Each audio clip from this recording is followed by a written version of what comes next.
How long have you been single? Yes, I'm talking to you. How long have you been single? And quite naturally, there is an understanding. I understand that there is such a thing as being happily single, being content in your singleness. I also know that many of us, we will call ourselves, oh, I'm on my purpose right now. Oh, I'm just building right now. Oh, hey, Dr. G, right now, I'm just doing my thing. I'm going back to school. I'm getting certified, getting licensed, venturing out into a new vocation, a new business. We'll call ourselves doing all of that. But at the same time, many of us, we are marriage focused people. We really do want love in our lives. But a lot of us are struggling against the spirit of rejection. This is your brother G. Hightower, the Entanglement Coach, and I came today to really just share a few love nuggets with you. You'll excuse my attire. I'm sitting here by the pool after a workout, so brother's looking a little rough, but I came to give you some rich information nevertheless. Listen, this is a 911 tonight, family. Yeah, I could have did the normal thing that I do and getting myself camera ready, making myself videoable. But I really felt a burden, family. I've been sitting here for a while, just having some quiet time, meditation time. And I promise you, this thing is sitting on me heavily. So I wanted to come and just share, because one of the things that I've learned, and I'm sure many of you have learned, is that you have to really kind of strike while the iron is hot, spiritually speaking. In other words, when you have a creative idea, or if God has put something heavy on your heart, heavy on your spirit, to pick up the phone and call someone, or to go live and share some information with someone, that it behooves us to move in that moment, because life is always happening quickly and you never know when you may have the opportunity to sit down once again. In fact, I have a class coming up in less than an hour, about an hour, less than an hour and a half. And so I really want to take advantage of this time. Even for those who may not catch it live and may be able to watch it by way of replay. I want to share with you tonight, family, a few things that are uh, symptomatic of people who are struggling with the spirit of rejection. I believe with all my heart and soul that for many men and for many women, we are in this prolonged state of singleness because we're really struggling with the spirit of rejection. And the reality is that you would be amazed at the wonderful opportunities you could have if you move beyond, if you're able to overcome and conquer that spirit of rejection. You would be amazed. Ladies, have you ever thought that even though you've been taught that a man is supposed to pursue you and men should pursue you, you are worthy of being pursued. But have you ever thought that initiating a conversation, being in the fullness of your virtue as a woman, as a queen, and maintaining the strength and the integrity of your feminine energy, that it's okay, it's completely and socially acceptable to introduce yourself to a gentleman, especially in a particular setting, such as a business conference or a chamber of commerce meeting, or even if you were on the golf course. Say, for instance, ladies, that you're on the golf course and you need some help. And you've observed, because you're a wise woman, you're a sharp woman, and you've observed some men, they pretty much kind of know what the heck they're doing. It's totally okay for you to walk over and introduce yourself to a gentleman and says, would you mind helping me? Oh my God, ladies, you don't know what that does to us as men. And a lot of you, unfortunately, have been erroneously taught in the church. You've been erroneously taught by your parents, your grandparents. You know, our grandparents, they wanted us to maintain these wonderful old school values. And many of those old school values we need to hold true to this day. But some of that stuff, not so good. It's counterproductive to where we say we want to be. We say we want to be in a relationship. But if you never even take the initiative, ladies, to introduce yourself, and let's put it in a different framework. Let's put it in the framework of a business conference. And this is an event that your friend is hosting. And your friend is hosting this event, and you can see a man come to the event and he looks lost. Now, us men, you know, We're not gonna just walk in a room and say, "Oh my God, I'm lost. I don't know where to go. Hey, by the way, where's the bathroom?" I mean, we're not gonna walk in. Men, real brothers. We're gonna maintain our swag. You know what I mean? We're gonna maintain our poise and our confidence. And we might be looking nervously around the room, hoping that we can discover it, looking for some type of sign or something, looking out on the hallways. We. But at some point, you're seeing that man, and ladies, guess what? You can help him. Guess what, ladies? This is the perfect opportunity for you to introduce yourself and make a connection with this gentleman. You look at him, you could tell he's well dressed. He carries himself well. He's classy. Boom. You can see certain attributes about him that you find attractive. Go and make an introduction. I know what they taught us. Oh, women are supposed to pursue the men. Women are to be pursued. You ain't starting a relationship, boo. You're not asking the man out on a date, and you're certainly not dropping to one knee and proposing to the gentleman. But ladies, it's certainly acceptable to make an introduction. All right. So, uh, yeah, absolutely, brother Roy. Absolutely. Roy said the only instructions that we get on any romantic relationships is the Bible in marriage. Yeah. And that's a problem. That's a problem because there are beautiful romantic stories in the Bible, but life is more than just the Bible. And you're talking to a student who studies this Bible, who reads this Bible.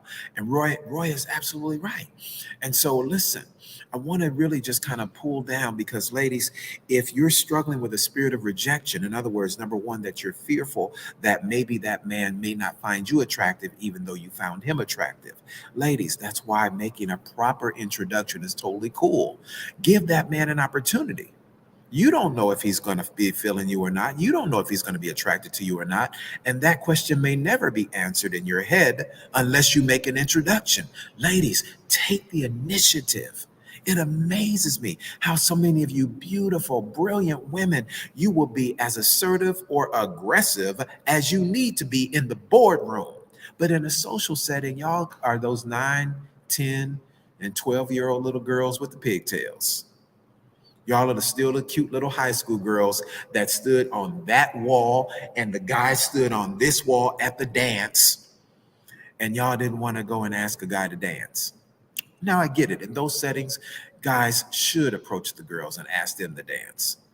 But I'm grateful that I grew up with some young ladies. One of my friends, and maybe she might even be watching this broadcast, she was one of the bad. In fact, for me at my high school, out of all the ladies, she was the baddest dancer. Her name is Valerie Bridgewater. Val, if you're watching this broadcast, your boy G loves you. Listen, and we grew up in the same neighborhood too. We grew up in the Avenues. Shout out to South Central LA. And Val Bridgewater, she was the baddest dancer. She was tall, she was gorgeous, she was super fun to be around. She could sing, she was super talented. Val Bridgewater was the bomb. And she didn't have no problems. Yes, she was a lady. So of course she waited, for a guy to dance. But if she didn't get nobody there, she would come and ask a guy to dance. Hey, do you want to dance? And I mean, she would light that dance floor up. Now, a lot of guys probably were a bit intimidated by her because she was such a great dancer. But my point is, ladies, guess what? Guys always want to dance with Val. Sometimes Val would have two guys dancing with her because she was bomb like that, because she took the initiative. She let her personality be seen. She wasn't afraid, even if she might have been a little nervous, she wasn't afraid to introduce herself and like, boom, make an introduction. And you just never know where a relationship could go from there. So my point is, listen, we got to conquer this spirit of rejection. All right. Men, let me talk to y'all, brothers, because a lot of us are going to be in a perpetual state of singleness forever. Forever? Forever? Ever? Yeah, forever. You don't know that gorgeous woman that you've been looking at. You've been looking at her from afar for a long time, bruh. And you don't know what her criteria is. You are making an assumption based on the fact that she's beautiful and she's talented and she's educated and she has her things in order. And you're making an assumption of the type of man that she might want to make. And you may be making a false assumption based on a type of man you've seen her date or a guy that she used to be married 2 years ago. Bruh, that could totally not be her flavor today. All right? So listen, I've met some incredible women, and you would think that they want the Idris Elbas of the world, that they want the Morris Chestnut or the Shamar Moores of the world, or the Boris Kojos of the world. You might think that they want those A-list actor type of dudes, and guess what? They want a nice brother who's hardworking, who's loyal, who's consistent, who's dependable, who's gonna love the ground that she walks on, and she ain't gotta never worry about him cheating. Hey, as long as you taking care of business, brothers, and watch this, brothers, let me help y'all. And I know a lot of you don't believe it, but listen, I do this work professionally. Brothers, you would be amazed. Listen, she might even make more money than you, but she will never minimize you. She will never emasculate you and make you feel like you're not a man just because she makes more money than you. Brothers, if your money is taking care of the mortgage, taking care of the car note, house note, and taking care of the, water, food, lights, and gas, taking care of the fundamental needs of a house, bruh, it don't matter if she's making more money than you, as long as your money is handling business, right? And coupled with that, brothers, more importantly than your money, that you have a vision that's going to take you well beyond where you are today, right? Because the vision that a man has tells a woman, if I want to, not just I'm attracted to him, but I want to build a life with him. Because a woman is going to follow you based on you following God and following your vision.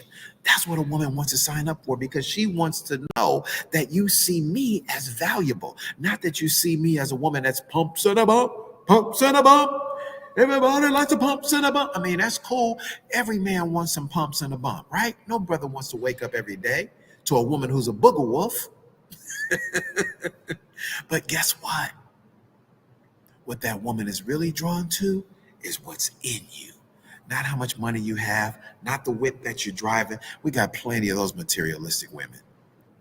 You want a virtuous woman who's going to rock with you because of who you are, not because of what you have. She's going to love you and honor you as a king, not because of how much money you make, but because of the man that you are.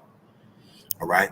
So, brothers, I need you, brothers, to let's step our game up. I'm talking to all of us, your brother included. All right, let's step our game up in 2024, brothers. Let's break free from that spirit of rejection, because that spirit of rejection is keeping a lot of us single. I know, brothers, y'all beat y'all chest, y'all going to the gym and working out, trying to be the next ebony male model of the year. That's cool. Yeah, go and get those biceps together. Go and get them pecs together. I need to be there with you. All right. Listen, you see the pool behind me. I'm getting my workout on. Just got my workout on. That's why I'm looking like this right now. But listen, let me help y'all up in here tonight. A lot of us can be much further if you have that awesome woman supporting you by your side. Oh, yes. Listen, it doesn't negate the brilliance in who you are, gentlemen. You're brilliant. You're awesome. You done overcame some stuff that a lot of people would have been giving up on life if they went through what you've gone through. Nevertheless, some of those things that you've been through have left you scarred on the inside. And as a result of those soul wounds that you are struggling with, part of those soul wounds is rejection. Rejection is one of the deepest soul wounds that we can deal with as human beings, and especially for us as men, because the spirit of rejection keeps us in this place of walls being all around us. You got you're literally enclosed and living inside of the fortress of solitude. And that's not healthy, brothers. There are tons of studies that show that men that have loving wives, they live longer lives.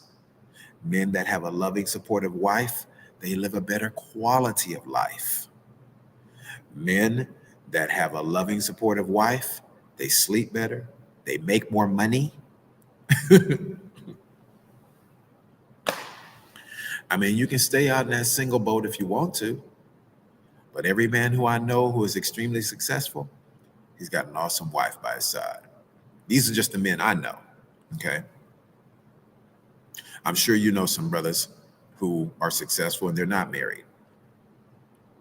But if you do your study, most of the men who are highly successful, and I'm not talking about just having money in a private jet. I'm talking about success, because success, we relegate success to having money in a big house and driving some nice cars and all that kind of stuff.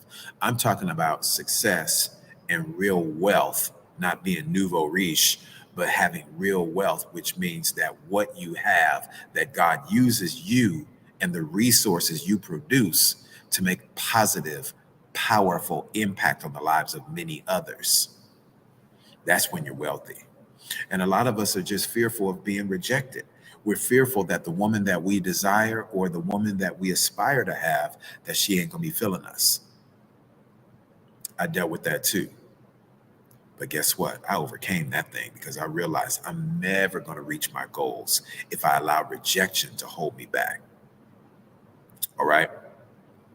Blessings, Madeline. Good to see you. So I want to go ahead and I'm going to get off of here, y'all, because like I said, I got to prepare for a class coming up. But I wanted to bless you with that tonight. Don't let the spirit of rejection keep you single, that you never break out and never get to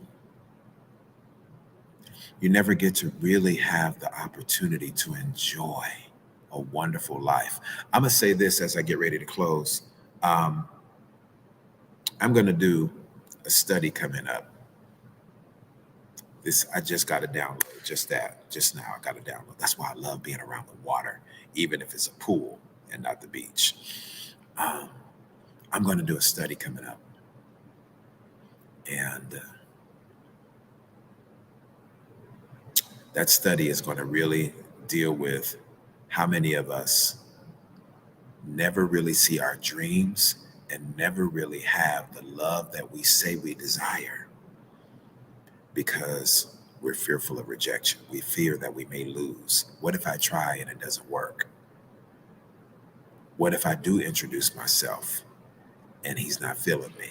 What if I do introduce myself and she rejects me? What if we do start building a relationship, but they end up ghosting me? I get it. And all of those are real possibilities.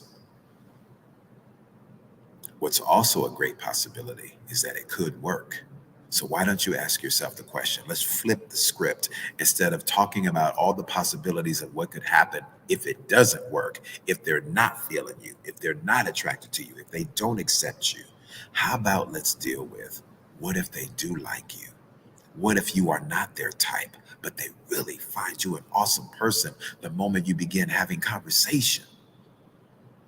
What if, ladies, you're not his type? You're not his preference, but you are a perfect fit for his purpose. Ah, my God of heaven. What if you are not his preferred partner, but you are his purpose partner because who you are on the inside, as well as how wonderful you look on the outside, makes you a suitable companion for him?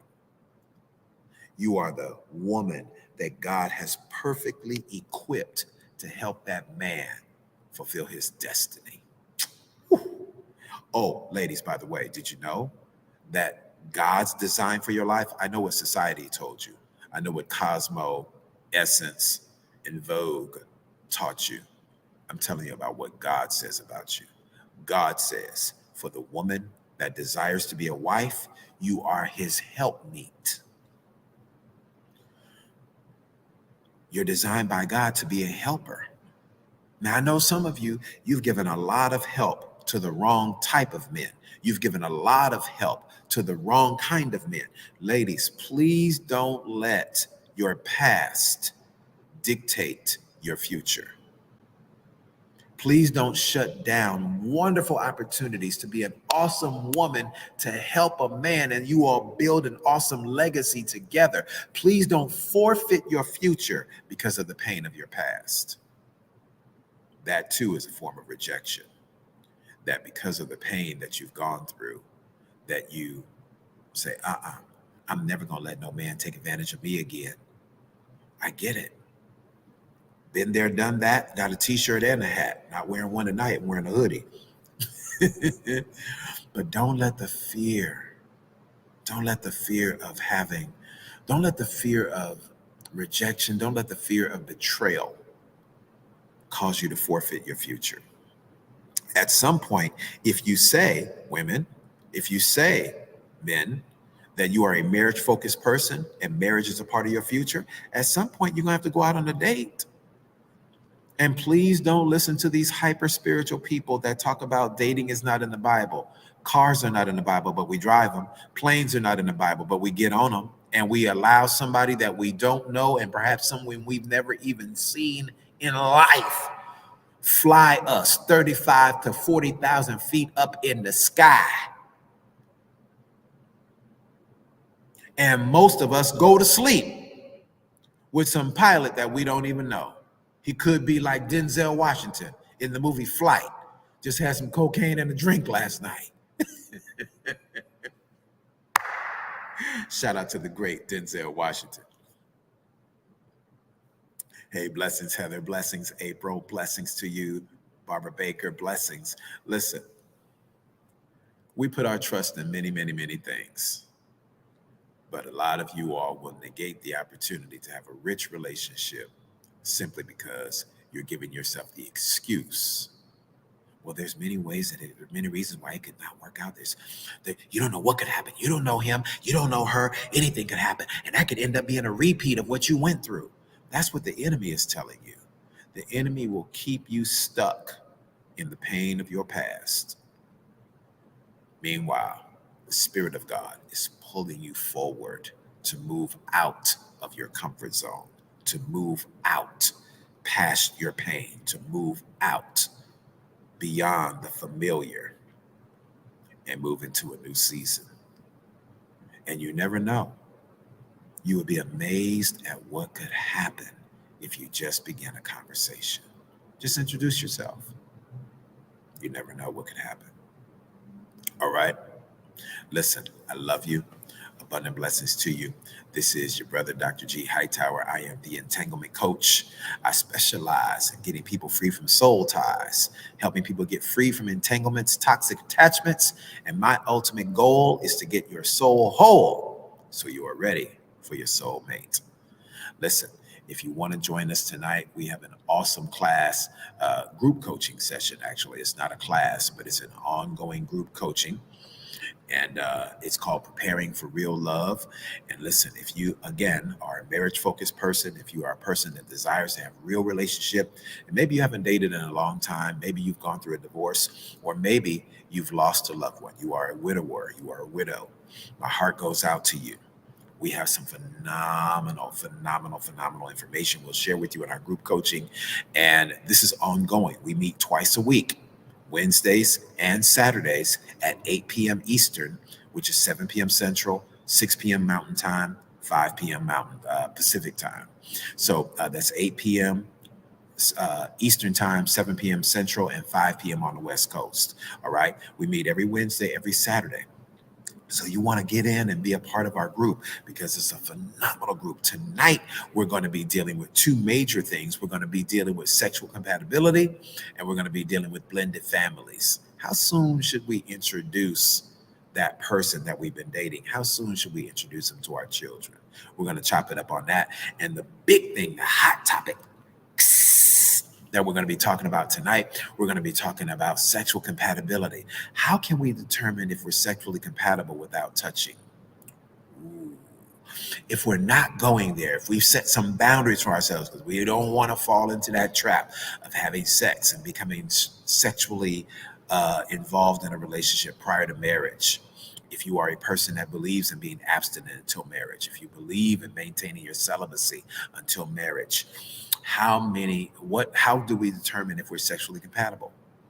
We're going to be chopping it up in our Preparing for Real Love group coaching tonight. All right. And that's actually in just about 45 minutes. So you're welcome to join us. Boom. There's the information right there on the screen for you to find. And we would love for you to be a part of us right now. All right. Heather says, going through a separation, you need all this inspiration. Yeah. That's good stuff. That's good stuff. Well, I would love to have you, Miss Heather. You're welcome to join us tonight. There's the information right there on the screen. I know the writing is kind of small, but there's the information right there where you can join us. Just let me know in the chat if you're wanting to join us, and I will make sure that you have the link available, and I'll send you the Zoom link right in your inbox. And you can get that in the next 5 minutes as soon as I get off of this broadcast. All right. So listen, blessings to you. I'm going to go because I don't want to come to my class, my group coaching like this. I'm going to get myself, uh, you know, presentable, as my dad always taught me, always be presentable. All right. So Miss Heather, I will send you the Zoom link so you can join us. It's going to be awesome. Again, we start at about 45 minutes, which is 8 p.m. Eastern. And we'll see you later by God's grace, family. All right. Love and blessings to you. And I hope that I see you in our group coaching because it's going to be awesome. All right. Let me see. Let me check. Yeah, absolutely, Heather. That's good stuff. All right, good stuff. Well, listen, blessings to you, fam, and we'll see you later by God's grace. Have a good one.